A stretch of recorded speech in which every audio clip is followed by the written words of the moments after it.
Coming up next on In the Box Seat podcast. Yeah, so the Yappy Syndicate was something I set up about 3 years ago. And the whole aim of it was, I was sitting in it, as I've said before, abrasive week in, week out, by myself and maybe one or two others. There were no other young people in racing.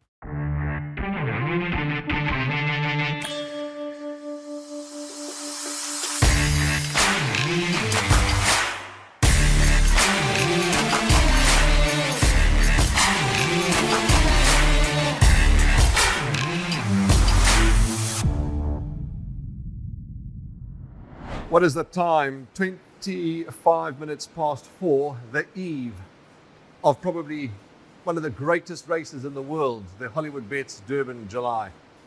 We're recording a podcast, an In the Box Seat podcast, and we've said to you before that we do whatever it takes to get the guests that need to be and that like to be on our podcast, and we've had to wait for this gentleman to fly in from London, first step, second leg from Cape Town, and he landed in Durban at Hollywoodbets Gravel at 4 o'clock on the eve of the Hollywoodbets Durban July. Why is he here? Why are we recording at that time? Because he has his very, very first runner with his syndicate in the big one. And we're going to talk more about that. We are recording, ladies and gentlemen, the eve of the July. So you're going to watch this podcast the few days after the July. So you'll know all the results, you'll know all the action, but we still got to enjoy this gentleman's time and give him his time that he deserves on the In the Box Seat podcast. The gentleman's name is Zac Bloch. Zac, how are you? Thank you so much. I'm great. Now, where do we start? I mean, you travel a lot, and obviously, you're from Cape Town, but you're also living in London. Talk to us a bit about that. Yeah, so I moved to London at the beginning of last year, and I'm doing my counter articles there. But yeah, Cape Town is always home. Always joke, I say home's where the horses are. I come back maybe twice a year. It's important for me to be back, even if it's just the 2 weeks over June, July time, or in case we've got runners on July Day, then, I can always let the options fly up. Obviously this year, there's no losing it. And then December, Jan, for as long as possible. If I can get guineas through to the Met, that's always the aim, get the season. Zac, let's go back a bit, because obviously you got involved as a racehorse owner as you grew up, but how did you get involved in racing?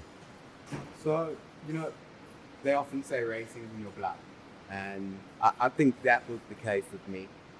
My grandparents bred racehorses. They had a stud farm, sold it, out of the game before I did. My dad owned loads of racehorses, out of the game before I was born. Okay, I didn't have that direct exposure in terms of when you say it's in your blood that you get at a young age right from the start, except that my dad always used to watch the races on a Saturday afternoon. He used to, late afternoon, he'd maybe be relaxing and watching the races, and he would never punt, but it just always interested the horses, the numbers, all those things. And then when I was about 16, I became really good friends with a guy named Judd, who's Greg Bortz's son. And I already had the interest. I'd already gone racing maybe once or twice with my dad. Spent time on Stud farms growing up because my dad is really good, or is really good friends with the forces. So Varsfontein grew up on the farm. And now suddenly I had a friend whose dad had a lot of horses in the boxer kennel. So that just took it to another level. The two of us would go racing every second weekend. We absolutely loved it, and never looked back since.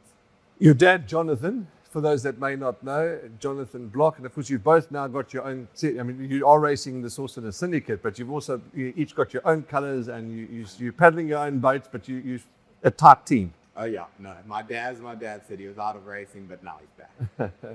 No, 100%, he's there, he's at the sales, he's picking his horses again. Absolutely loving it. He never stopped loving the game. He just sort of stopped owning short. But I think, as you know, you're either in or you're out. And once you get in, and if it's something you enjoy, there's no doing it. What is that saying? They're saying we've all got African horse sickness. Every one of us are riddled with it. And we're proud to be riddled with it. We're absolutely proud to be riddled with it. Yeah. Zac, we'll come back and talk about Met Day, which was a special day, and the maximum amount of winners you've had. We'll come back and talk about that. But let's go straight to the jugular and talk about the Yappy Syndicate, which is your syndicate, and we know that various syndicates are taking the racing industry by storm. How did it start? Who's in it? Talk to us about that before we get to the big race tomorrow.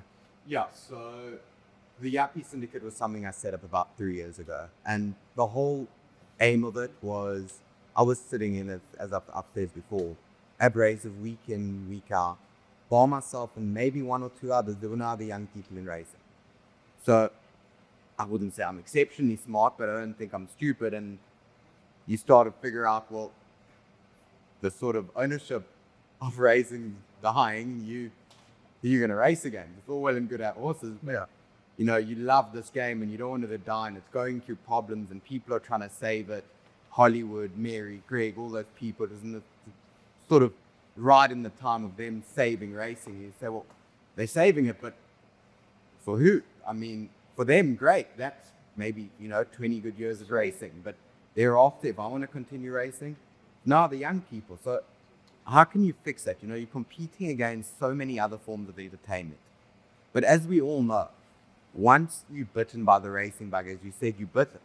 And how can you get people to that point? So I thought, well, that feeling of having a win, that's what I live for. That's no secret. There's nothing that gives me more joy in life than meeting at a race. End of story. Yeah. It's what I live for. And that feeling of having a winner is second to none. It's a certain adrenaline. It rushes through your veins. We've all experienced it, us that have had winners. And I mean, everyone knows this. It is the best feeling in racing. It's why you're in racing. The truth is, you're probably not going to make money racing, but for those moments, it's worth it. It's your entertainment that you're buying. And how could I get that at people? I thought, the best way is let's own a horse together. Let them hopefully have a horse that can win a couple races, have that feeling, and then they'll be horse like that. They will be bitten by the bug, and they'll be interested in racing. And yeah, that's sort of how I thought about it. And yeah. You say that, owning horses, you probably, we say probably because there are exceptions where you can get a rocket of a horse and sell for millions, etc. But that's the exception. But people that say to me, well, how are they going to make money? Why do we do it? So I stop. I say, well, okay, you answer me this question. Do you play golf on a social basis? Absolutely they do. How are you going to make money playing golf socially? Do you play paddle? Oh, it's 4 times a week. How are you going to make money playing paddle? You're paying for your entertainment. So horses racing is the same. If you make a cash, obviously you don't want to run at a loss. If it's your entertainment, you're paying for your entertainment. You get nothing back from paddle, you get nothing back from golf, you just get joy and entertainment. Correct. Racing surely has got to be the same. That was my view. Put a syndicate together with young people, all under the age of 30, that were the type of people who, in 5-10 years' time, would have the ability to go and fire and sell and buy horses and spend some big money, but might not have the interest. But build that interest young, because as you know, the younger you get interested in racing, the more likely you are to stay for a long time. Yeah? And you're never going to win on everyone, but if you can just get a few of their friends, put it somewhere to start, and it would be fun. It would be fun to get all the young people in racing. We never in a million years did I imagine we would get to this point and be sitting here today. But I guess that is also part of how I set it up. I mean, you say you're going to lose money, the chance of you getting a good one so small, how do you make money? So I thought about that when I set it up. And that was important to me. I wanted to put people in a position where they would be unlucky to lose money instead of lucky to make money. Yeah. It's I a didn't great want way to of be putting lucky it. to make money. I thought if they lose money, that's unlucky. So how could I do that? I could go to the sale, buy a horse for 50 grand, but half of the comedy didn't come around that's going to win the July and the Mare. Yeah. And you paid 50, 55 grand for the horse. Probably going to get a donkey that's going to run 3 last or second last and retire. So I thought, well, how can I get around that? And, I can't sit here and ignore the generosity of Mary Slack and Jehan Malherbe, who helped me put this thing together. Without them, I wouldn't be sitting there. And you've made mention of that in several of your interviews, and that's just testament to you and to how important that actually is. Super important. You cannot ignore it. Mary, I approached Mary purposefully because I knew her and I knew her love for the game, and I obviously knew the history of what she had done to try to save the game when it was fully dying. So I knew I could approach her, and as I said, her response was overwhelmingly generous. And that's why it's so important to me, because without us, Mary would have been racing the horse. She gave us the opportunity to race the horse. And yeah, we also appreciate it. Let's talk about this horse. Let's talk about, we can call her anything, call her the darling, we call her your champ, what she is. And The key. The Keat, is that her nickname? That's it. The Keat. The Keat, that's a lovely name. So Rainbow Lorikeet is the horse that's going to line up, or when you watch this, have lined up in the Hollywoodbets Durban July. Rainbow Lorikeet, owned by the Yappy Syndicate, trained by Candice Bass-Robinson. Please just refresh my memory, your rider, Diego de Gavea, who's as passionate as ever and a great rider. Let's go back to the very first run and the story behind Rainbow Lorikeet. We're still going to come back to Met Day. We're still going to come back to all that, but we want to focus the spotlight on the Hollywoodbets Durban July. How did she go first time out? Yeah, first time out, I thought I was in trouble. I genuinely think she had more chance in the July than I thought she had first time out. And that's not me thinking she's going to win tomorrow. First time out, normally, as you know, you have a horse, there's talk, this thing gallop, well, it's put up good work. She had one gallop. There's no real report on the horse. The first fall, which was a give me the green light, wasn't necessarily that good. It moved off the PE. Either way, you sitting there and I've seen her in work and you hope for a good one, but now come the day, you sit there a bit nervous. I think she was like 60 to 1. Sure.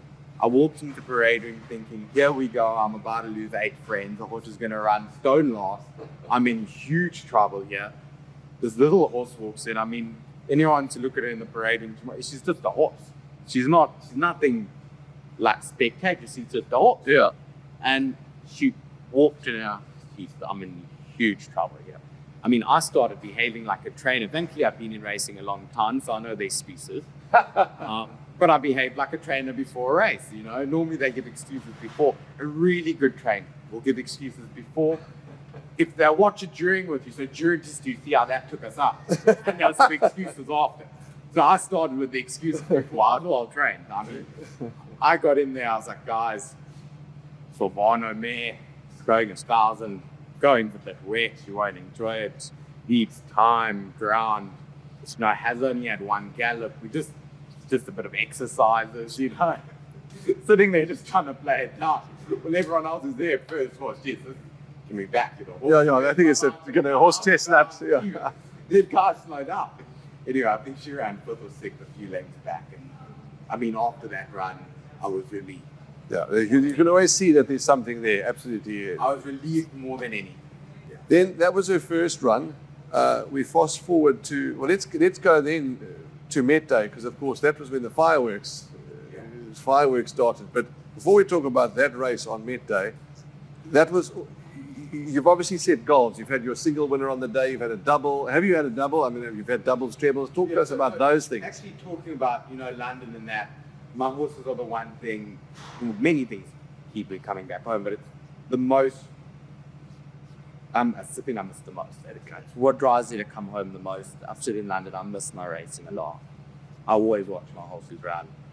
And there's only been one day since I moved the home sick, and that was as soon as I arrived in London, a few weeks later, it was Derby Day. And it was my first runner in the feature race. Sure. I did the Phillies Classic, the listed race. Happened to be this horse. I owned it with all my friends. First run in a feature, she won, and I wasn't there. I remember going to the football that night, sulking, wanting. Who do you support? I'm not a big football. No, I'm not a big football fan. So well, who do you like? I'll tell you, by default it's Arsenal, but that's because they're the closest to me and my uncle. They're season tickets. Okay. I don't understand. People are gonna. No, I wouldn't know the first thing about soccer. football fans. People will go, they won't have a cent on their team will lose and they'll sulk for 3 days. I mean, I can understand racing. You own the horse. Yes, You're yes, owning a yes. football team, but you're going to go, your team's going to... I don't understand it. It's never been for me, but people are mad about it. Yeah. And yeah. So Arsenal, I've been forced to be a Liverpool supporter or a follower. I don't know too much about football. But back to the first feature winner. Yeah, so that was the first feature winner at Homesick there. And I think a week before that, a week after that, we had our first double and the first win in my personal colours. And I missed that too. Which is, I'm missing everything. That's just right. I was ready to book a flight back home.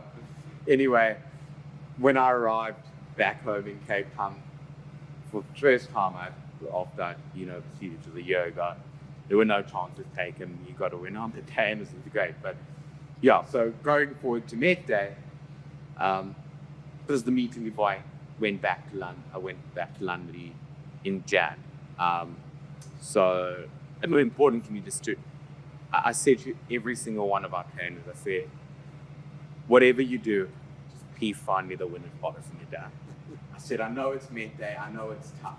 So you flew out back to London, I think, the next morning, didn't you? Or that night? That's when you asked me to, when you saw me at the races, you said, could I come on the podcast? I said, unfortunately, I fly the next day. The only way I could make it for the Met, but I promise if I come for Durban, I'll be here, which is why I'm here. But yeah, it was just, I said to everything, to be fair, I had a great December Jan season. I was here quite a lot of time. I got all my racing and I was here for all the Group 1s by the Derby, here in Cape Town, South Africa, to the Cape summer season.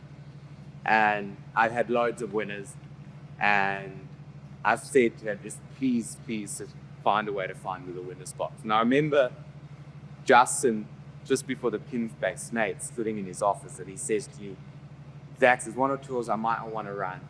I said, I won't run them on Peace Plate Day, but I promise you I'll give you a biggie day. But he promised me that. You can put them all away for King's Plate Day, right? Anyway, it was amazing. I mean, obviously Rainbow came and she won the Group 3 for me. And for the rest of the Yuppies, and you were just accept. I can't bus. I'm sure you heard me shouting on the other side of the room. I go mad when my horses win. But let me stop you there for a moment, because I mean, everybody's different, you know. Some people show their emotions differently. I mean, I sat next to a trainer who's winning a Grade 1 and doesn't move a muscle. You know, that's just everybody. But generally, because there's... Maybe you forgot to back the horse. Because you've got to shout. I mean, that's the more ballistic you go, that's what it's all about. You go to the rugby, they're going to the try line, you're screaming. Warren, I'll tell you one thing. The day I stop acting like a madman when my horse is ready, You give up. the day I relinquish my country. Yeah, fair enough. Not for that, what am I raising? Yeah, absolutely fair enough. Yeah. You know, that's the whole joy of it. You sit there with your friends and you absolutely scream the house down. It was amazing. So she won, and that was just, for me, I was ready to go back to London. If the day stopped there, it was fine. No. I always thought our best 2 chances on the day were that horse and then another horse of ours, Let It Be Said. The 2 races later, that came and won, and now it was just a great day. Eating in a winner next to my dad, one of my favorite places to be. That was going to be, sorry to interrupt you again, because that was something else I wanted to talk to you about, is to be able to lead in a horse with your dad who's equally as passionate. Special. I mean, you can't put any amount onto that. There we go. You cannot put any amount of money onto that. Something we love together. My happiest place is leading in a horse by cider. Those are memories, photos, videos you're gonna have for the rest of your life, and those moments are special. So just to refresh my memory again, so Rainbow wasn't your first winner on the day? She was. She was, okay. Yeah, we started off with a bang. She was. I think it was the 3rd race she won. Then the 5th race was Let It Be Said. Okay. And we thought great. And then I think come the 10th or 11th. That was when I walked past you, and then that's when you I think you'd said you were quite upbeat, and I'd said to the people I was sitting with, I said, we're going to follow the winning team, and which we did. Yeah, I think you saw me walking in, and before race 11, legal counsel at 16-1, busy adjusting my tie. You know, he looks like he's ready to go back. Correct, yeah. And yeah, legal counsel came and won. I think it was 16-25-1 at the time. And yeah, that was just, as my dad said afterwards in the winning interview, I mean, I was difficult before. Now I'm going to be completely unplayable. So good thing I went back to London the next day. But Zac, that's how, you say you're a lunatic, you say you're unplayable. That's how you are, and that's it. Take it or leave it. That's you. That's your passion. That's your love. Simple. It only comes from a good place. Absolutely. If anyone sees me off my record table, it comes from a good place. I'm not a big drinker. I won't be drinking. But you know what? I've been tomorrow. I don't think I'm going to know what to do with that. So, people are like, I'm excited. 12 times a day, 18 times a day, I get goosebumps just thinking about the July. Yeah. In the Hoover on the way here, I was getting goosebumps. It's just, I don't even know what to say. Like, I can't describe it. Yeah. I think it's more overwhelming than it is anything else. I had to, just a funny story the other day. We're going to now focus on the action, on the big race and the lead up. But about 10 days ago, we had a winner up on the Halfveld. And I was watching the race in the office with all my colleagues, but some of them are racing, but they had no interest in the race. Anyway, long story short, the horse is fighting out the finish, and I start screaming and shouting. The horse Judy wins, we celebrate. And I had to go to each one of them afterwards and say, look, I apologize. It was a bit noisy. Sorry about that. It's a place of work, etc., etc. And they all said to me, if you didn't behave like that, we'd know that you were sick. So don't need to apologize. And as you said, it comes from a good place. Let's go and talk about now the big day, the lead up. I know you've just come from overseas into Cape Town, etc., but there's been a lot going on, cocktail parties, draw functions, which I know you said that you've missed, but I'm sure you've been communicated with and you've known what's going on. I mean, Hollywood, the sponsors and Race Coast, certainly all owners, but we're talking about the Hollywoodbets Durban July. Everybody gets well looked after. Exceptionally well looked after. Shout out to Mel. I haven't met her yet in person. Have you not? Oh, she's a darling. But she has been amazing. She's been so accommodating from organizing everything. Obviously, we didn't know we had a runner right until 10 days before the race. Yes. And how were your nerves then? Because obviously you want to get in, but you didn't know you were going to get in. And yeah, edgy, I'm sure. There's a video I'll show you afterwards. I was busy getting dressed for races in Cape Town. And it was a few days after I'd arrived, and I'm there, and I've got it open on my laptop and TV, the announcing of it. And I thought, once I'd seen one or two scratchings, the night before, I'm in the phoning a few friends, and I said, guys, this might actually be a point toss. I think they might even be slipped in the last flats. Anyway, and as soon as he was in a shouting, I went mad. I behaved as if I'd won. Not necessarily won the race, but had won a race just getting into the race. Yeah. But it is an achievement, Zac. It is an achievement just to have a horse line up in the race, just to be here and to show up, isn't it? And stand outside there in that parade ring tomorrow. And once I'm getting goosebumps just talking about it. And it's a privilege to be able to stand there for the Durban July in that parade ring when they announce your jockey's name and he walks out the chute in your colours and he's class of 25. Just to have that experience, for all these people in racing and for myself, it's just so early on in our racing career. So, I'm hopefully he's not going to be in racing for a very long time. And, for this to happen so early is just amazing. I mean, I can't actually put many more words to it. We're talking about achieving and competing at the highest level. But obviously, there's also the lowest level that we all compete in. We all have horses that box around the class fives and all the rest of it.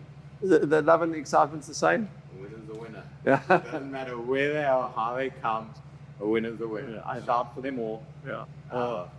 I've maiden plates all the way up to Group 1s. It would be the second time I've had the horse run in a Group 1. The same horse ran in the paddock break. So he's that day of running tomorrow. And yeah, it's extra special, obviously, but yeah. Should, and everyone will know the result by now, but should the Keats, that's her name, the Keat, I must remember that, should the Keats get it all right, the part you won't sleep tomorrow night, or we're recording on Friday, so you won't sleep tomorrow night. To tell you the truth, I haven't slept the last 2 nights. The sleep has been in and out of sleep. I mean, I know keeps hanging under my eyes. I don't think I'm going to sleep tonight. If she wins the July, it'll be the best ever. I mean, that has definitely been better. So, and Dad's not here. He's not in the country. He's gone to celebrate a family birthday. Yeah, I mean, yeah, he definitely pulled the shots. Well, I think it would never be a debate. I mean, there was never a debate. I mean, I was here.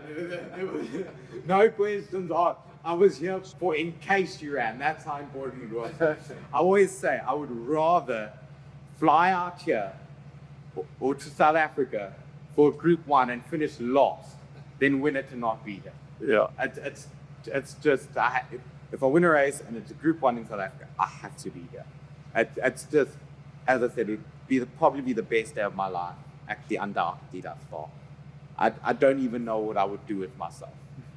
Yeah, keep clear of me. Yeah, Zac, let's talk about the members of your syndicate, and I'd like you to name them, and just so that they can have this time in the sun, and they'll all be standing with you right there. 100%. They came and they supported me. You know, right at the start, it wasn't the easiest thing to put together. You tell young people at that age, put X amount of money in, and it might not be a fortune for us in theory in racing terms, but in a young student, young professional life, at that stage in your life, quite a bit of money. Sure. And, you know, they believed and they backed me, and yeah, 100%. Without them, it also wouldn't have been possible. Sure. Syndicate isn't one man. Yeah, Absolutely. And yeah, they thankfully believed. I mean, now I could put it together 10 times, suddenly there's a lot more interest. But yeah, that's myself, it's my oldest friend, Rafi River, Cameron Braun, Shannon Stokes, Melissa Viljoen, my stepbrother Nick Viljoen, Ryan Murray, Kaylin Shelby, and there's one more that I better not forget. Yeah, we'll get it. I'm definitely gonna get it. I'm gonna have to look at my phone. No, we'll get But, it. I think I named them too quickly, but it's just it's amazing, and 6 out of the 9 are gonna be here, and yeah, we really. You talk about it. We talk about slipping names, and I'll never forget. Also, a couple of years ago, we had a syndicate, but there was like 14 people in the syndicate, and of course, I was nominated to do the interview. And I said, well done to John, to Peter, to Mary, to Carol, and eventually after the 6th one, I had to say, and to the rest of the partners. Yeah. You just can't. It's impossible to remember. There's never any malice in forgetting somebody's name. It's just never any. But as I said, it's just it's amazing that we live. Yeah. Then, so that's the lead up. This is where you're at. This is where you are.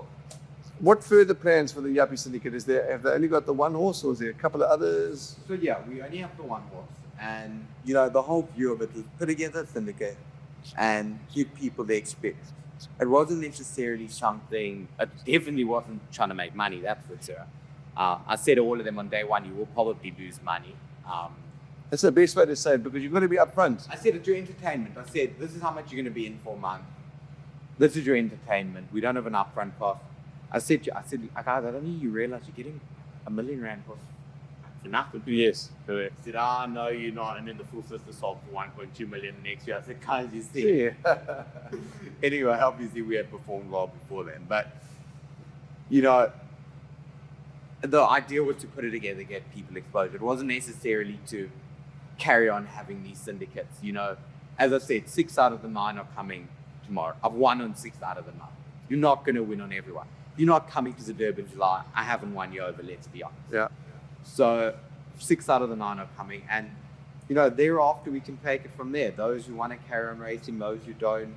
Other people who want to come in, you know, now friends of their friends want to get involved. And, you know, we can race e-partnership. We can look at another syndicate. There's endless options. So I think it's one step at a time and just making the most of this one. So that's the Yappy Syndicate. That's the Keat. Then you and Dad have, you know, you've got some horses that you own shares in without Dad, and vice versa. Some together, and that's great. I mean, are they all only in Cape Town for now? Or? Yeah. So, as you know, I get a lot of enjoyment from my horses. As I said, I travel for them, and we based in Cape Town. Sure. We want to be around our horses. Yeah. You know, if I've got one horse at Kinjogo, and this one here for the season, but if you can help it, you want to be. You're not owners who just sit back and shop every once in a while. We're looking at nominations. We're looking at where horses run.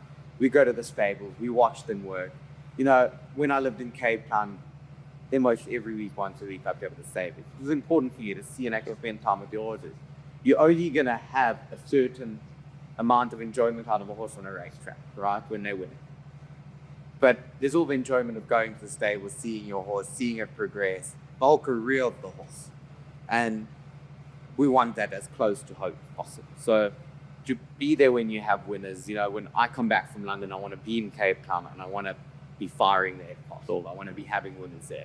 You know, I don't care. If I'm back in London, they're not winning. I don't really care. But like, when I'm in Cape Town, I want to find it. Any thought of, you know, maybe getting a little interest in the horse overseas? I mean, that you could, I mean, I know it's you know, not cheap and not cheap exercise, but, you know, maybe joining a little leg in something just to keep you, you know. I have thought about it before, but the thing, as I said, with my racing is I want to go and enjoy it. So I'm going to sit in London and work, and the closest race course is going to be 45 minutes to 3-4 hours away. They could race midweek. If they race on the weekend, it's just not the same. Are you going to go and watch it? I don't believe that I'll get as much enjoyment out of it. I believe I'd get the same amount of enjoyment out of it as I would owning a horse in Cape Town watching it race. Okay. Because I probably wouldn't even go watch it race. Okay, I hear you. I hear you. Yeah. At this Which school? Where did you matriculate? Okay, and then study, and then so because you still study. I mean, overseas studying. Talk to us about career path, studying. Cape Town my whole life. I grew up in Cape Town. I went to Herxler, matriculated in Herxler from her for 2018, and then went on to UCT, did a business science and finance and accounting, did a postgraduate diploma in accounting, and then obviously my balls in our CAR. I did those degrees that I've mentioned at first. The first 4 years and another year degree, so 5 years. I almost never went to lecture, and I never missed a horse race. Unless I was writing an exam at the time. I went the day before my CATS final. I was at Hollywoodbets Durban. I had a horse, I thought it would win. I went just for the race, ran stone fast, and I went back home, finished studying. So I studied in Cape Town, finished it, and then there was obviously the opportunity for me to go and do my articles overseas in that. And I thought it was the best time. I didn't move overseas because I felt I had to. I thought I wanted the experience of living and working overseas, even if it was just for a few years. Just so I could say I've done it, I've seen what's on the other side, I can make an informed decision if I want to come back. I might come back afterwards, I might drop, I don't know. How long I'm going to stay there for, I don't know. But it's been an invaluable experience, and I'm really glad I did it. You know, you're going to miss home, there's going to be some tough days for you all. As I said, there's some horses you're going to miss home, and you're going to want this and want that. But it's really, I don't live a bad life there. It's been a great experience. And yeah, so for now I'm there, but come back here as much as possible. Last sort of point of discussion, because what are we sitting at? 5 o'clock already, time flies when we're having fun, and you want to go and enjoy your evening, you know, pre-race and all that goes with it. And the change that's taken place in Cape Town, and of course now in KZN with Race Coast, who of course is Greg Bortz, Owen Heffer,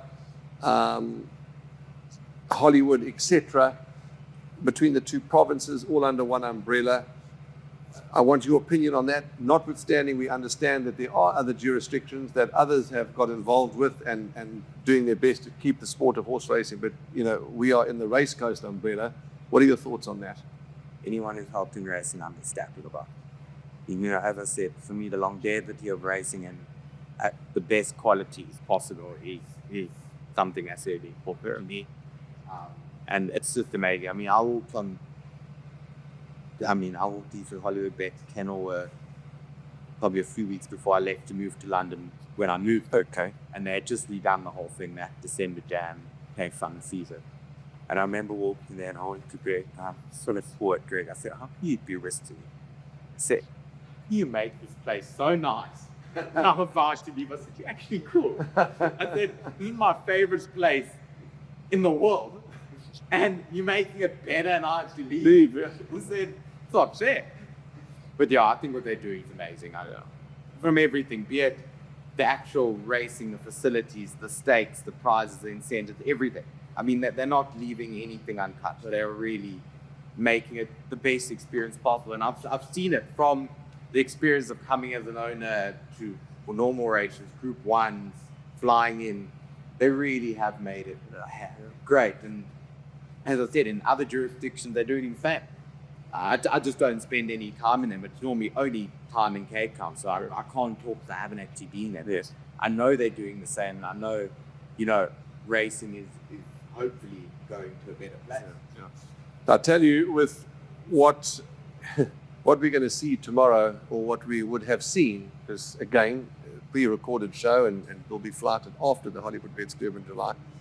Having the privilege of coming, I'm either at home in Durban North, where I live obviously, or at my other home, which is at Hollywoodbets Gravel Racecourse, and to be able to have come here every single day and seen the amount of work that's been put in, the alterations, you know, you can't help but walk around just feeling proud. And tomorrow this place is going to be absolutely unbelievable. The light show, I don't know if you'd seen any footage of the light show. I mean, that tomorrow is that obviously the 12th race will run. The 13th race is going to run, I believe. There's prizes and everything for this 13th race.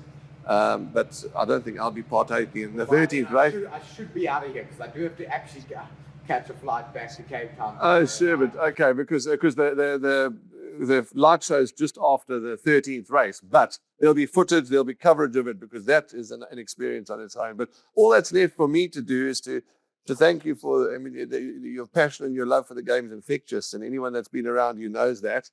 And to you and your partners, and just keep living the dream and keep promoting horse racing. You're an ambassador of the highest order, and Rainbow Lorikeet all the way. Thank you so much. I really, really appreciate it. And thank you. No, pleasure. And sorry that we, obviously, some time ago, from Met Day, we've been dying to get this moment. You promise. I know. Come for the July, the afternoon before. Yeah, no, and you stuck to your word, and I'm sure the viewers have enjoyed this. And to you and the whole Bloch family, all the best. Thank you so much.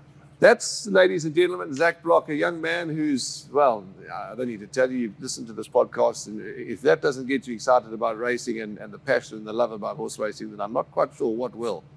But it's a big time for us here in KwaZulu-Natal in Race Coast land, and lovely to have the team from Cape Town up to do some work with us and to work as a team under the Race Coast banner. That's a wrap from all of us to the entire team behind the scenes. Into the evening, the team that on the eve of the July, not easy because everyone's schedules are full, but we made sure there was time for this. Apiwe, Tawanda, and the whole team behind the scenes, thanks to them. Punt well, be safe. I'll be away for a little while after the Hollywoodbets Durban July. You're going to be left with Andrew Harrison all on his own. So it's about time he does a bit of work, the semi-retired Andrew Harrison, because what he does by going to game farms is what we're doing for a week after the Hollywoodbets Durban July. So we'll see you when I'm back. Punt well, be safe, be kind. And as always, we will see you in the number one box.